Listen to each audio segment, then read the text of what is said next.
कहा ही गया है कि अगर बचा हुआ हिस्सा, इतना बड़ा हिस्सा जब टूट गया है तो उस हिस्से को तोड़कर नए सिरे से बनाना उचित होगा, ये कहा गया है सरकार की। माननीय मुख्यमंत्री जी ने स्पष्ट कहा है कि उसमें जो भी दोषी होंगे उसको सजा भी मिलेगी और सरकार का 1 रुपया भी खर्च नहीं होगा। सरकार का कोई भी जो भी राशि उसमें ये खर्च हुआ है, उस राशि को उस संवेदक के द्वारा वसूल किया जाएगा। नमस्कार, आप देख रहे हैं लाइव सीरीज और आपके साथ मैं हूं वसीम। देखिए, पुल गिरने के बाद बिहार की सियासत लगातार गर्म है, जहां एक तरफ इस पूरे मामले को लेकर के सीबीआई जांच की मांग बीजेपी कर रही है, वहीं दूसरी तरफ मंत्री जयंत राज का बड़ा बयान निकलकर सामने आया। उन्होंने कहा है कि बचा हुआ पुल भी गिराया जाएगा। देखिए, एक बड़ा बयान मंत्री जयंत राज ने दिया है। उन्होंने स्पष्ट कर दिया है कि जो बाकी हिस्सा बचा है पुल का, उसे भी गिराया जाएगा। मुख्यमंत्री नीतीश कुमार ने फैसला कर लिया है।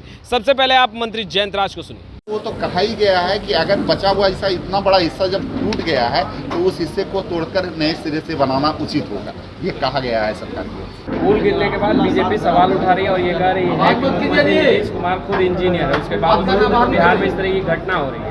मुख्यमंत्री नीतीश कुमार जी का मेमोरी लॉस हो चुका है। जिसमें गुजरात में पुल गिरा था मोरबी में, उस समय जो नेता कह रहे हैं कि मेमोरी लॉस हो गया, या जिस समय एक ही तरफ ना देखेंगे भाई, जिस समय जो है गुजरात में पुल गिरा था तो उस समय मेमोरी लॉस हुआ था उन लोगों का। भूल गए कि गुजरात में 234 आदमी की मृत्यु हुई थी और अभी रेलवे हादसा हुआ, इतना बड़ा 20 साल में सबसे बड़ा हादसा हुआ है। उसमें इन लोगों को कोई एक शब्द भी इन लोगों ने कभी बोला कि रेलवे हादसा हो गया, इतना बड़ा हादसा हो गया, तो इसकी नैतिक जिम्मेदारी लेने के लिए कोई तैयार हुआ? चलिए, पुल यहाँ पे गिरा है, इस बात को तो स्वयं जो है डिप्टी सीएम ने स्वीकार किया है कि कुछ ना कुछ टेक्निकल उसमें गड़बड़ियाँ थी। और डिप्टी सीएम अभी तो मंत्री है, इसके पहले उस विभाग के मंत्री कौन थे? इस विभाग के मंत्री तो बीजेपी के ही मंत्री थे, उसमें भी पुल का एक भाग गिरा था। तो जो भी, अगर उसमें जो भी दोषी होंगे, माननीय मुख्यमंत्री जी ने स्पष्ट कहा है कि उसमें जो भी दोषी होंगे उसको सजा भी मिलेगी और सरकार का 1 रुपया भी खर्च नहीं होगा। सरकार का कोई भी जो भी राशि उसमें ये खर्च हुआ है, उस राशि को उस संवेदक के द्वारा वसूल किया जाएगा। तो मंत्री जी, एक सवाल है कि जो पुल का हिस्सा जो गिरा है तो गंगा नदी में गिरा, तो क्या उसको साफ करवाएगी सरकार? जी बिल्कुल, जो भी तकनीकी पहलू है उसको देखने के लिए। और एक बात आप लोगों को ज्ञात होना चाहिए कि जो पुल का डिज़ाइन होता है, गंगा या बड़ी नदियों में पुल का डिज़ाइन होता है, उसको बिहार की कोई एजेंसी नहीं करती है। उसको बाहर से एजेंसी हायर करना पड़ता है। इस देश नहीं, बाहर से एजेंसी, किसी भी राज्य में उसको बाहर से एजेंसी हायर करना पड़ता है।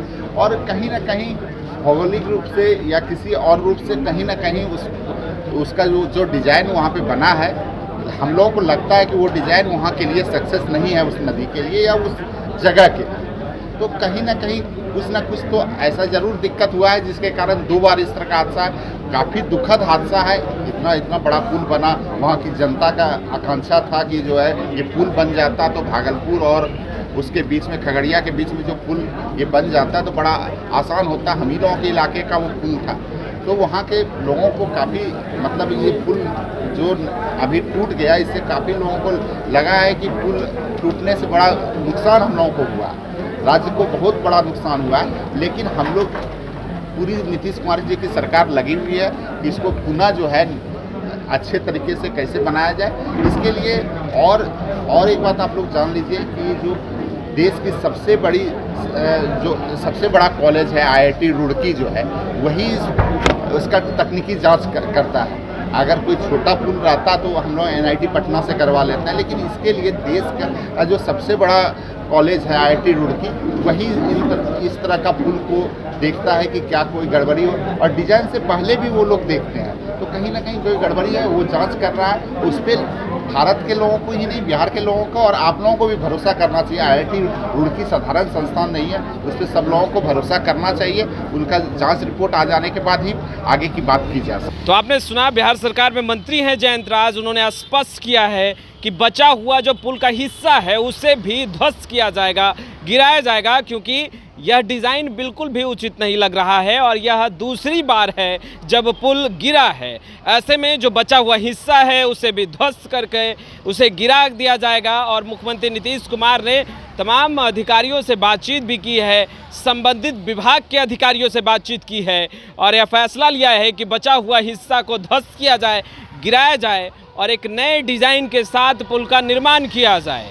खैर, जांच प्रक्रियाएं भी चल रही है और उस बीच बिहार की सियासत भी गर्म है। आपका बहुत बहुत शुक्रिया।